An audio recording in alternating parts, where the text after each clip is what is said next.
sebenarnya vaksin COVID-19 ini juga aman untuk anak-anak yang punya komorbid, bahkan anak yang punya kelainan imunitas ya, itu masih bisa untuk divaksin.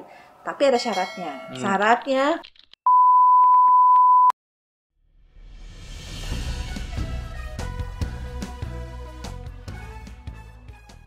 Salam perspektif baru. Saat ini negara kita sedang giat melaksanakan vaksinasi COVID-19 untuk anak usia 6-11 tahun.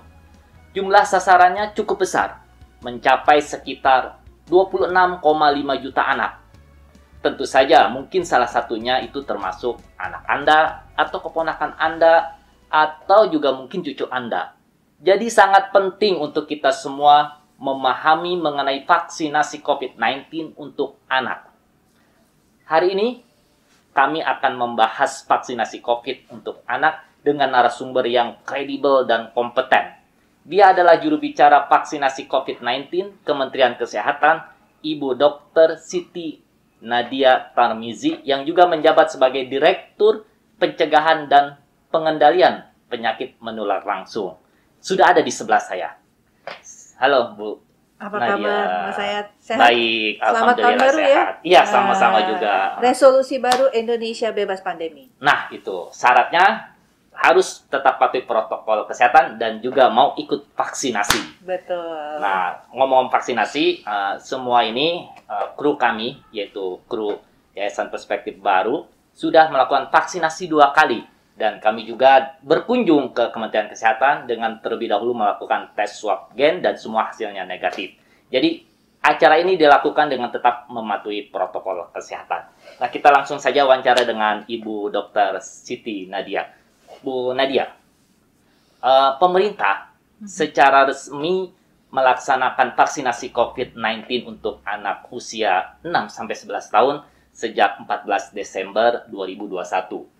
Namun hingga kini di masyarakat masih ada orang tua yang ragu untuk anaknya divaksin atau penasaran mengapa anaknya harus divaksinasi. Padahal katanya jumlah anak yang terkena COVID-19 itu sangat sedikit dan juga pada umumnya gejalanya ringan. Jadi apa alasan utamanya, Bu? Iya, jadi sebenarnya kalau kita lihat Mas Sayat ya, cerita-cerita vaksinasi ya atau imunisasi itu selalu dimulai dengan kelompok yang rentan. Dan anak-anak sebenarnya itu adalah termasuk yang kelompok rentan. Tetapi pada waktu pandemi COVID-19 melanda, itu yang kemudian ditemukan vaksinasinya terlebih dahulu adalah untuk orang dewasa. Nah, jadi kita harusnya bersyukur nih saat ini bahwa untuk COVID-19 juga sudah tersedia vaksinasi pada anak-anak usia 6-11 tahun. Kenapa? Karena sebenarnya resiko untuk tertular, sakit, menjadi parah, bahkan berujung kematian, itu pada semua golongan umur dapat terjadi. Mulai dari anak usia 1 hari sampai lansia yang mungkin 80 tahun, 70 tahun ya.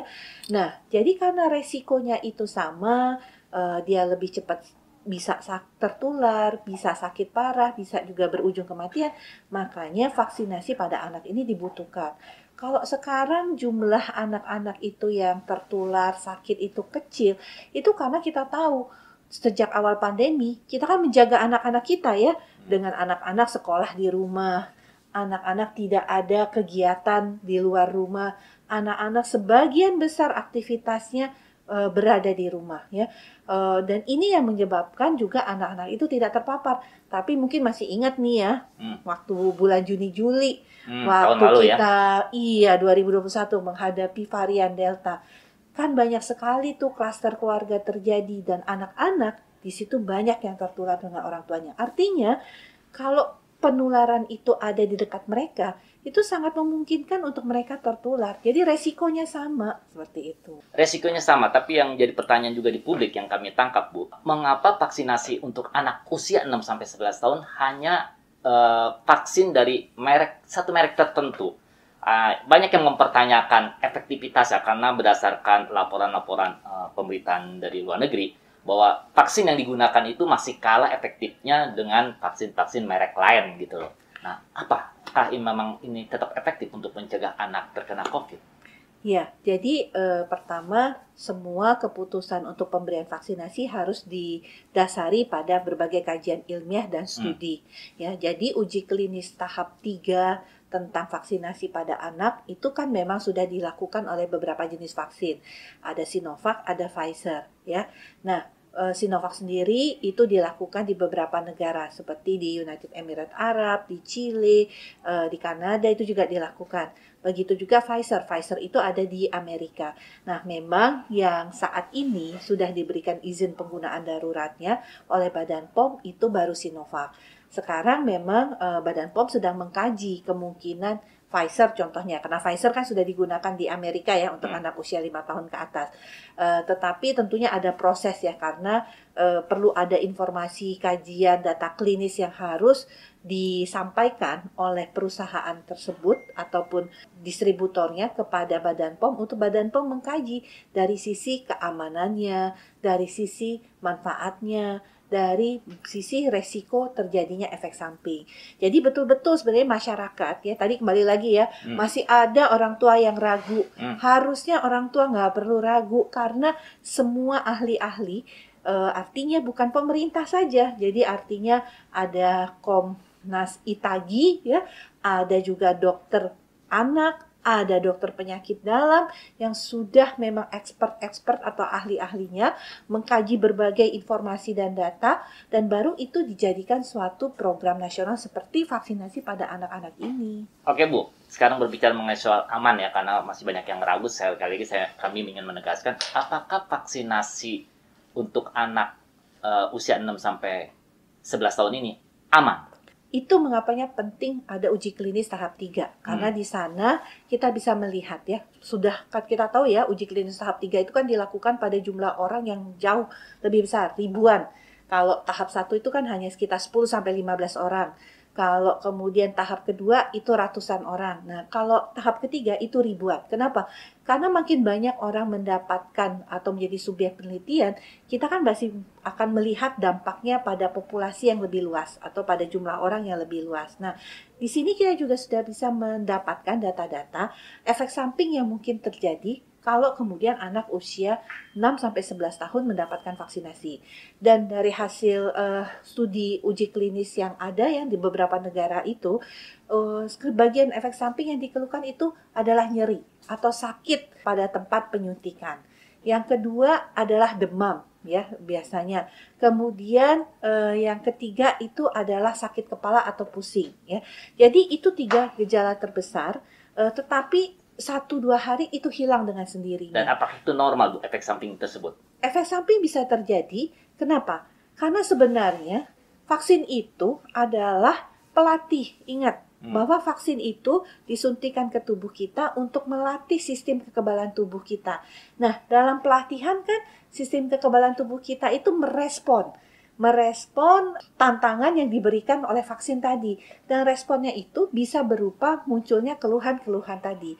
Tapi ada juga orang yang tidak merasakan sama sekali dalam proses pelatihan yang dilakukan oleh si vaksin tadi. Ibu telah menjelaskan mengenai kejadian ikutan pasca imunisasi bagi anak. Di antaranya ada yang pegal-pegal tangannya, ada sakit kepala. Nah, bagaimana cara mengatasi kejadian ikutan pasca imunisasi tersebut bagi anak yang mengalami ada gejala tersebut?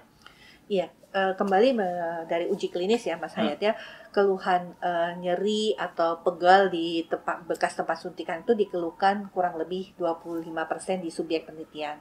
Kalau yang demam itu antara 10 sampai 12%. Yang sakit kepala itu lebih kecil lagi, malah hanya 6-7% ya. Nah, yang lain-lain itu hampir tidak ada ya.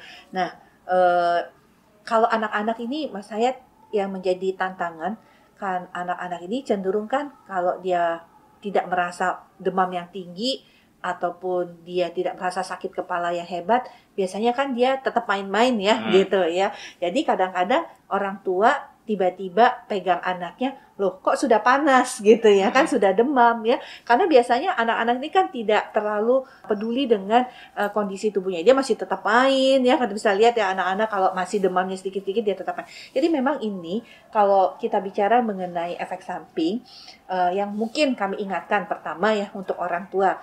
Kalau anaknya besok mau divaksin, anaknya dipastikan jangan olahraga atau beraktivitas yang berat, misalnya main bola sampai capek sekali, ya kan gitu. Pastikan kalau besok mau vaksin, istirahat yang cukup ya. Kemudian mungkin sarapan dulu kalau vaksinasinya di sekolah. Dan setelah divaksin juga jangan melakukan aktivitas yang berat, sama aja kayak kita dewasa ya kan. Kita juga diminta untuk gak nge-gym dulu abis vaksin gitu ya. Nah, ini juga pada anak-anak juga jangan melakukan aktivitas berat. Karena apa?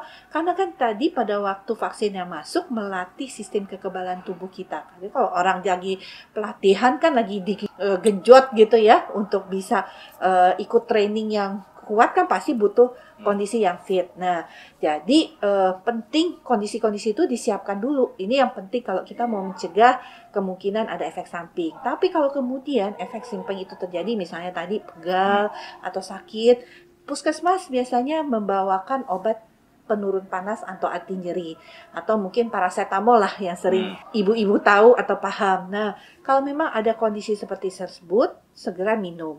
Kalaupun bengkak, ya bengkaknya tambah bengkak gitu, itu bisa dikompres.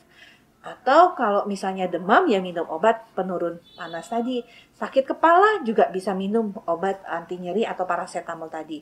Nah, yang paling penting adalah kalau kemudian gejala ini setelah dikompres ya, atau kemudian minum obat penurun panas tetap demam, segera bawa ke fasilitas pelayanan kesehatan.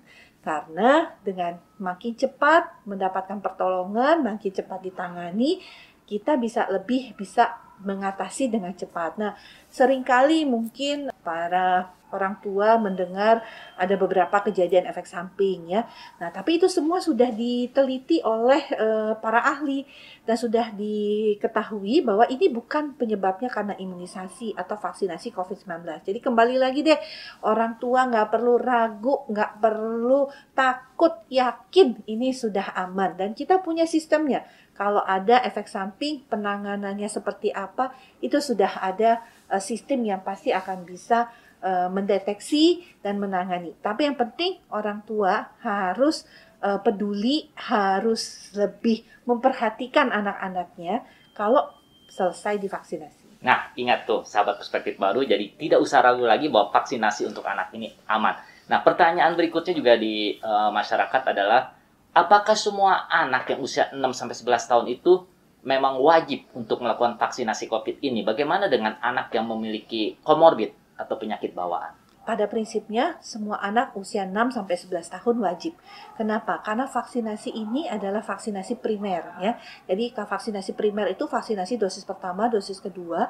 Yang kita tahu dalam penanganan pandemi ini, seluruh sasaran vaksinasi, termasuk anak usia 6-11 tahun, ini wajib mendapatkan vaksinasi. Kenapa? Karena tujuannya kita menangani pandemi ini. Jangan sampai nih, namanya kadang kita lagi perang ya, Mas Hayat ya. Jangan sampai ada titik lemah kita melawan virus, karena virus itu kan canggih banget. Bayangkan dia bisa bermutasi, bahkan sekarang udah varian-varian baru muncul ya. Nah, kalau ada titik lemah dalam pertahanan kita, itu kan pasti ada celah buat virus tadi berkembang, bermutasi. Yang paling bahaya mutasinya kan ya, kemudian dia bisa mengalahkan sistem kekebalan tubuh kita. Nah, itu makanya kenapa semua orang harus divaksin ya. Karena jangan lupa, jangan sampai kita berpikir, si anak-anak gak mungkin dong nularin orang dewasa. Nah, itu salah besar. Karena anak-anak walaupun usianya masih kecil, masih memungkinkan untuk menjadi sumber penularan pada orang sekitarnya. Termasuk orang dewasa, bahkan pada kakeknya, pada neneknya, kelompok yang paling rentan. Jadi, semua anak-anak harus divaksin. Kalau anak-anak yang punya komorbid, sebenarnya vaksin COVID-19 ini juga aman untuk anak-anak yang punya komorbid, bahkan anak yang punya kelainan imunitas ya, itu masih bisa untuk divaksin. Tapi ada syaratnya. Syaratnya, Mas Hayat harus konsul dulu sama dokter yang merawat penyakitnya itu. Jadi kalau ada anak-anak yang sakit jantung kelainan bawaan, kan kita tahu anak-anak kan biasanya penyakit jantung kelainan bawaan ya, itu konsul sama dokternya. Atau anak-anak dengan kanker darah yang kita ketahui, anak-anak dengan leukemia, ya kanker sel darah putih, atau anak-anak dengan kelainan imunitas seperti punya penyakit lupus atau punya penyakit lainnya, itu yang penting konsul sama dokter yang merawatnya selama ini. Dan biasanya kalau sudah terkendali, sudah terkontrol, itu bisa divaksinasi. masih menyambung mengenai siapa saja yang boleh divaksin untuk anak. Banyak juga masyarakat yang mempertanyakan bahwa anak yang sudah terkena COVID-19 ya, tidak perlu lagi divaksin. Pertimbangan mereka, ya kan vaksin kan untuk membentuk imunitas. Nah, kalau udah terkena kan berarti mereka udah punya imunitas. Nah, apakah benar pandangan tersebut, Bu Dokter? Iya, jadi kita tahu ya bahwa vaksinasi itu harus dilakukan 2 kali dulu, ya kan? Kenapa? Kenapa nggak cukup 1 kali? Karena ternyata kalau 1 kali imunitas tubuh kita yang terbentuk itu tidak tinggi, tidak sampai lebih dari 95%. Itu imunitas, kalau kita ukur titer antibodi, ada khusus ya pemeriksaan titer antibodinya, itu hanya 40% sampai 45%. Makanya terus ditambahin 1 dosis lagi. Begitu dapat 2 dosis, kita bisa sampai 95%. Nah, dengan angka 95% itu makanya anak-anak harus divaksinasi 2 kali. Nah, terus bagaimana anak yang sudah pernah sakit atau jadi penyintas COVID ya, Mas Hayat ya? Nah, pada anak-anak yang pernah sakit atau merupakan penyintas COVID, tetap harus divaksin, begitu. Dan kalau dia itu vaksinasinya belum sama sekali, berarti setelah 1 bulan, setelah dia jadi penyintas COVID, maka dia mendapatkan vaksinasi tetap 2 kali. Dosis 1, ya? Dosis 2. Iya, betul. Karena tadi. Nah, tapi bisa juga kan, misalnya sudah suntik 1 kali gitu ya. Terus dari suntik 1 kali itu dia kemudian sakit tertular ya, misalnya ya, apakah dari orang tuanya ataukah dari lainnya. Nah, pada waktu 1 kali, dia tentunya harus ditunda dong vaksinasi berikutnya sampai dia dinyatakan sembuh. Setelah 1 bulan sembuh, baru mendapatkan dosis kedua. Jadi tetap harus 2 kali suntik. Kenapa? Karena kalau kita mendapatkan imunitas secara alamiah, artinya dari tertular atau dari terinfeksi, itu kadarnya tidak setinggi kalau kita mendapatkan vaksinasi. 1. Kedua, dia lebih cepat turunnya dibandingkan orang yang divaksin, begitu. Nah, hitung-hitung kayak booster lah ya, jadi dapat 3 kali vaksin begitu Mas Hayat. Tapi tetap, karena kita tadi kan prinsipnya itu memastikan semua orang memiliki titer antibodi sampai dengan 95%, makanya tetap harus divaksinasi. Nah, tadi kan Bu Dr. Nadia menjelaskan bahwa vaksinasinya harus 2 kali. Nah, banyak yang masyarakat, kenapa sih harus 2 kali? Kenapa enggak 1 dosis saja dijadikan 1, cukup disuntikan ke anak gitu loh. Nah, karena kan banyak anak yang masih takut dengan jarum suntik gitu loh. Kenapa harus, misalnya kalau memang dosisnya misalnya 100, kenapa enggak langsung aja 100? Kenapa harus dibagi 50, terus kemudian 50? Nah, apakah nanti harus juga ada booster juga sampai 3 kali? Nah, itu mungkin ketakutan anak, trauma orang tua itu mungkin bisa dijelaskan Bu Dokter. Kalau dokter anak nih suka ngobrol sama saya ya, dia bilang itu sih orang tua kalau marah sama anaknya atau mau nyuruh anaknya melakukan sesuatu selalu pakai ancaman. Ini ya, kalau nggak mau makan atau minum susu nanti dibawa ke dokter disuntik ya. Akhirnya yang kayak gitu-gitu. Ini cerita ya, cerita saja ya. Tapi ya memang pastilah sebagian besar orang kita bisa lihat ya waktu vaksinasi udah ada tuh, saya masih ingat tuh di salah satu Instagram media sosial ya, ada yang badannya keker banget tuh ya, begitu disuntik teriak-teriak gitu ya, apalagi anak-anak ya. Jadi emang mungkin ketakutan akan disuntik itu yang menyebabkan. Tapi memang apa yang kita lakukan, mengapa ada jarak ya saat 28 hari, bahkan AstraZeneca itu kan jaraknya sekitar 2 bulan sampai 3 bulan ya, ada juga yang 21 hari, itu karena memang dari hasil uji klinis secara ilmiah bahwa untuk tadi mencapai angka antibodi 95% itu harus melalui rentang waktu tertentu. Jadi ini kan prosesnya kan pelatihan, kembali lagi loh, ini adalah melatih tubuh. Jadi bukan zat anti kebal yang disuntikan kepada kita, enggak. Jadi yang disuntikan itu adalah antigen atau bagian dari virus yang nanti si dia ini akan menjadi stimulus ya, artinya dia akan merangsang sistem kekebalan tubuh kita supaya seperti kayak pelatihan. Jadi dia kayak pelatihnya, sistem kekebalan tubuh tuh muridnya. Nah, itulah yang dilatih. Nah, pada kurun waktu tertentu, dia membutuhkan waktu untuk sampai level tertentu. Setelah itu level itu nggak bisa naik lagi. Nah, pada saat levelnya nggak bisa naik lagi, makanya diberikan suntikan kedua supaya dia naik lagi. Jadi mungkin gurunya udah kecapean kali ya, gitu. Jadi ganti guru baru dong, gitu, supaya dia naik lagi, gitu, titer antigen. Makanya kenapa khusus untuk vaksinasi COVID-19 kita lakukan 2 kali. Sebenarnya kalau mungkin para orang tua ingat ya, ada juga imunisasi yang kita ketahui, misalnya ya hepatitis. Itu kan juga harus diberikan 3 kali, ya, tidak cukup 1 kali. Kemudian ada DPT, itu juga kita berikan 3 kali ya. Jadi ada beberapa jenis vaksin supaya dia punya titer antibodi yang tinggi di dalam tubuh kita, dia memang harus diberikan lebih dari 1 kali. Gitu. Nah, terakhir Bu, banyak juga yang mempertanyakan apakah memang harus melalui suntikan, tidak bisa melalui tetesan gitu kan? Ada beberapa imunisasi yang bisa melalui tetesan gitu kan? Nah, apakah untuk yang COVID ini memang hanya melalui suntikan aja? Ya, sampai saat ini dari kembali lagi ya, bahwa semua yang kita lakukan dan kita berikan itu semuanya ada dasar ilmiahnya. Jadi pasti, makanya kembali kami selalu mengingatkan orang tua nggak perlu ragu, nggak perlu takut, yakinlah bahwa semua keputusan itu diambil berdasarkan kajian-kajian ilmiah. Nah, kenapa sampai saat ini, ya mungkin kita nggak tahu ya, ke depan mungkin ada jenis vaksin yang bisa diteteskan untuk COVID-19. Tapi sampai saat ini memang vaksin COVID-19 itu bentuknya disuntikan. Karena kita tahu sistem kekebalan tubuh kita, sel darah merah, sel darah putih, itu kan termasuk sistem kekebalan. Itu adanya di dalam darah. Dan itu akan lebih cepat bereaksi kalau kemudian dalam bentuk suntikan. Sudah ada juga beberapa studi ya yang kemudian sifatnya diteteskan pada waktu itu ya. Tapi kembali lagi dari data yang ada, antibodi yang ditimbulkan itu masih lebih tinggi yang disuntikan. Jadi kita tentunya di masa pandemi ini kan kita mau cepet ya, mau beres supaya jangan sampai pandemi ini berkepanjangan. Semua sudah lelah, sudah mau 2 tahun nih ya pandemi.